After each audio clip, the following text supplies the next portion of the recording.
이 마차에 함께 타라. 우리는 복음을 증거할 수 있는 능력을 받았습니다. 그리스도인의 복음 사역은 잃어버린 자들을 구원하는 것입니다. 당신이 예수 그리스도를 마음에 영접하는 즉시 당신이 해야 하는 일은 성령 충만을 받는 것입니다. 성령 충만을 받은 이후에 저는 마음을 정해야 해요 라거나 나가기 전에 먼저 가르침이 좀 필요해요 라고 말하며 기다리지 마십시오. 당신이 해야 할 다음 일은 이것을 당신의 입으로 전하는 것, 말하는 것입니다. 성경은 사도 바울이 성령 충만을 받은 즉시 이렇게 했다고 말합니다. 그가 곧바로 회당에서 그리스도를 전파하여 그분이 하나님의 아들이라고 하더라.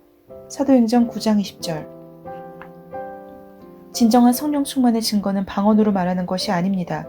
물론 당신은 방언을 말해야 하지만 저도 매일 방언으로 말하고 노래합니다. 그러나 그것은 성령 충만을 받은 결과에 불과합니다. 성령 충만을 받은 성경적 표적과 증거는 방언을 말하는 것이 아니라 영혼 구원, 즉 능동적인 전도입니다. 이것이 진정한 성령 충만의 증거입니다. 예수께서 사도행전 1장 8절에 말씀하셨습니다. 그러나 성령께서 너희에게 임하시면 너희가 능력을 받으리니 그러면 예루살렘과 온 유대와 사마리아와 땅끝까지 이르러 내게 증인이 되리라고 하시니라. 저는 가끔 어떤 그리스도인들이 정말로 성령 충만을 받았는지 궁금합니다. 왜냐하면 성경에서 성령 충만을 받은 모든 사람들은 하나님의 말씀을 담대하게 전하기 때문입니다. 성령 충만의 결과는 하나님의 말씀을 말하는 것이었고 이는 죄인들의 회심이라는 결과를 낳았습니다. 기독교 안에 전도가 없다면 기독교는 하나님과 아무런 상관이 없습니다. 여기에 복음을 들은 사람이 있습니다. 말로는 복음이 자신의 인생을 바꿨다고 하지만 그는 복음을 나누려고 하지 않습니다. 그렇다면 복음이 진짜로 그의 삶을 바꾸지는 못한 것입니다.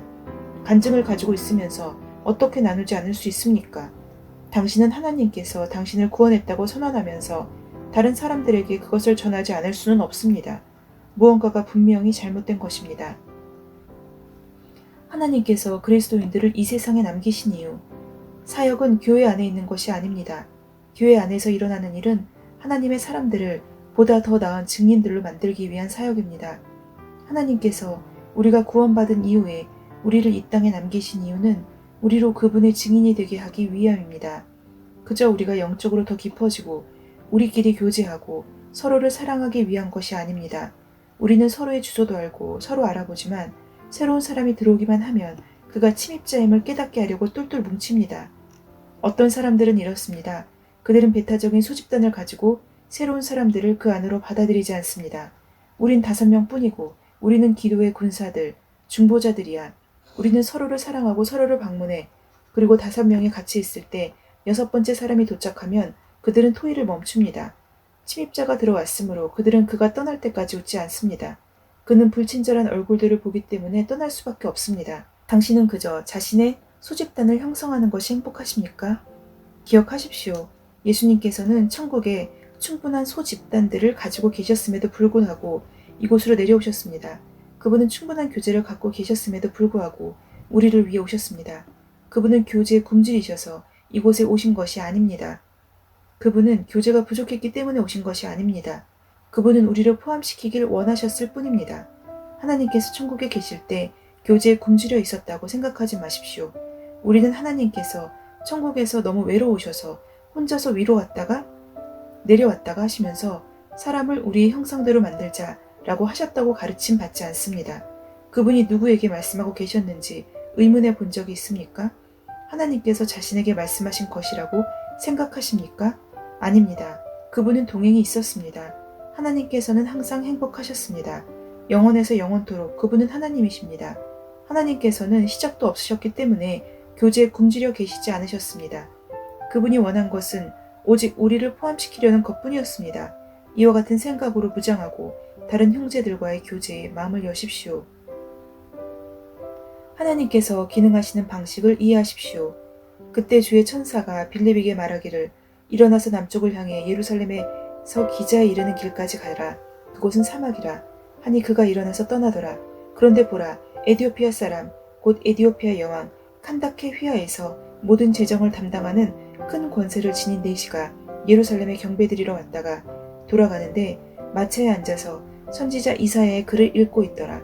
그때 성령께서 빌립에게 말씀하시기를 가까이 가서 이 마차에 함께 타라 하시니라. 사도행전 8장 26절로 29절. 누군가가 나를 성령님께서 빌립에게 주신 것 같은 구체적인 지시가 필요합니다. 혹은 성령님께서 내게 아직 말씀하시지 않으셨기 때문에 저는 복음을 전하지 않았습니다. 라고 말할 수도 있습니다. 하나님께서 빌립을 이런 방법으로 인도하신 이유는 하나님께서 자신의 교회를 그때 막 시작하셨기 때문이라는 것을 당신은 반드시 이해해야 합니다. 하나님께서는 그들을 가르치고 훈련해야 했습니다. 그분은 그들에게 어떻게 해야 하는지 보여주어야 했습니다. 오늘날의 당신은 복음을 전하기 전에 누군가의 음성을 들을 필요가 없습니다. 그러므로 너희는 가서 모든 민족들을 가르치고 아버지와 아들과 성령의 이름으로 침례를 주며 내가 너희에게 명령한 모든 것을 가르쳐 지키게 하라. 보라, 내가 세상 끝까지 너희와 항상 함께 있으리라 고 하시더라. 아멘. 마태복음 28장 19절로 20절. 당신이 주님으로부터 받아야 할 지시는 이것뿐입니다. 다른 음성을 기다리지 마십시오. 사도 바울의 인생을 보십시오. 그가 언제 멈춰야 하는지를 알아야 했습니다. 그는 언제 나가야 하는지 알 필요가 없었습니다. 왜냐하면 그는 이미 바쁘게 나아가 있었기 때문입니다. 매일 아침 일어날 때 그는 어디로 가야 하는지 이미 알고 있었습니다. 그는 아버지, 제가 가야 합니까? 가지 말아야 합니까? 라고 묻지 않았습니다. 예수님께서 말씀하셨습니다. 너희가 아직도 넉 달이 있어야 초시할 때가 됐다고 말하지 아니하느냐? 보라, 내가 너희에게 말하노니 눈을 들어 밭을 보라. 이는 곡식이 추수하도록 이미 하얗게 되었습니다. 또 거두는 사람은 삭슬 받고 영원한 생명에 이르는 열매를 모으느니라. 요한복음 4장 35절로 36절. 부흥이 왔습니다. 한 번은 제가 기도하는데 성령님께서 제게 말씀하셨습니다. 너는 부흥의 때가 왔는지 아직도 의문하느냐? 우리 모두가 고대하고 뭔가 아름다운 일이 일어날 것이라고 기대하고 있던 부흥이 있었습니다. 성령님께서 많은 사람들이 그 부흥을 기대하고 있다고 말씀하셨습니다. 온 세상 사람들이 그 부흥에 대해서 많은 말씀들을 했습니다. 그러나 성령께서 말씀하셨습니다. 부흥은 이미 왔다. 자기의 눈을 여는 자마다 그 안으로 걸어 들어갈 것이다. 바람은 불고 있고 부흥은 일어났고 그 안으로 들어가는 자마다 부흥을 만끽할 것입니다. 놀라운 일이지만 사실입니다. 그들이 수년간 애기해왔던 부흥은 이미 일어나고 있습니다. 많은 하나님의 선지자들이 말해왔던 모든 일들이 지금 일어나고 있습니다. 당신이 당신의 눈에서 비늘을 떼어내고 당신의 심령의 수건을 벗어 던지기만 한다면 보기 시작할 것입니다. 당신의 기도실로 들어가면 보기 시작할 것입니다. 하나님 앞에 무릎을 꿇을 때까지는 그 누구도 영적으로 아무것도 볼 수 없습니다. 성령님께서 임하시고 그의 눈을 여시기 전까지는 모든 사람의 눈은 멀어졌습니다. 또 다른 공지를 기다리지 마십시오. 다른 사람이 당신을 깨우기를 기다리지 마십시오. 그저 하나님과 함께 움직이십시오. 하나님께서 당신에게 능력을 주셨습니다. 당신은 성령 안에서 자신을 흔들어 깨울 수 있는 온전한 능력을 가지고 있습니다. 성경은 알지 못하는 방언을 말하는 사람은 자신을 세운다고 말합니다. 그는 자신을 건전지처럼 충전시킵니다. 그들이 예언해왔던 시대는 이미 왔지만 많은 사람들은 이것을 놓치게 될 것입니다. 왜냐하면 그들은 이미 시작된 것을 아직도 기다리고 있기 때문입니다. 성령님께서 제게 또 말씀하셨습니다. 예수 그리스도의 세대에는 그렇게 기다렸다. 그들은 메시아를 기다리고 있었고 메시아가 왔을 때 그들은 메시아를 죽였다. 그들은 예수 그리스도가 메시아였던 것을 몰랐고 그들은 이스라엘에서 아직도 메시아가 오기를 기다리고 있다. 그는 2000년 전에 왔지만 그들은 알지 못했다. 그리스도께서 이 땅에 계신 동안에 그들은 엘리야를 기다리고 있었습니다. 왜냐하면 엘리야가 돌아올 것이라고 선지자가 말했기 때문입니다. 말라기 4장 5절. 엘리야는 왔고 그들은 그를 알지 못했고 그를 비난하였습니다. 제자들도 몰랐습니다. 그들이 예수께로 왔을 때 그분께 여쭤보았습니다. 주님, 메시아가 오기 전에 엘리야가 돌아올 것이라고 하지 않았습니까? 마태복음 17장 10절. 예수님께서는 그들에게 엘리야가 이미 왔지만 그들이 모르고 있었다고 말하였습니다. 그들은 침례 요한이 그 말씀을 이루었다는 것을 몰랐습니다. 이와 같은 일이 지금도 일어나고 있습니다.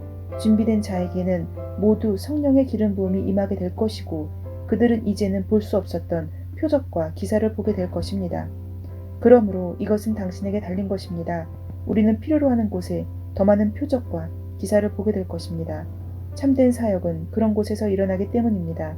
당신이 만약 간증이 듣고 싶고 성령님의 능력이 보고 싶고 하나님께서 당신의 삶 속에서 움직이시는 것을 보고 싶다면 죄인들이 있는 곳에서 복음을 전하십시오. 아멘. 하나님의 능력은 복음 안에서 나타납니다.